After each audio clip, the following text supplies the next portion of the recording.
ஆத்தங்கார அந்த புறம் ஆக்கி கொள்ளவா அந்த அக்கறைக்கும் இக்கரைக்கும் கோட்டை கட்டவா மாமன் கையில் பூவை தந்து சூடிக்கொள்ளவா அடி ஆசை என்னும் ஊஞ்சல் கட்டி ஆடிக்கொள்ளவா சொல்லு சொல்லு திட்டம் என்ன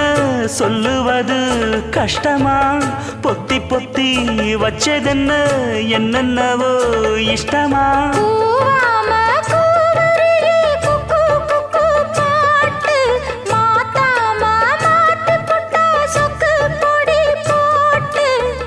யாரிடத்தில் உன் மனசு போச்சு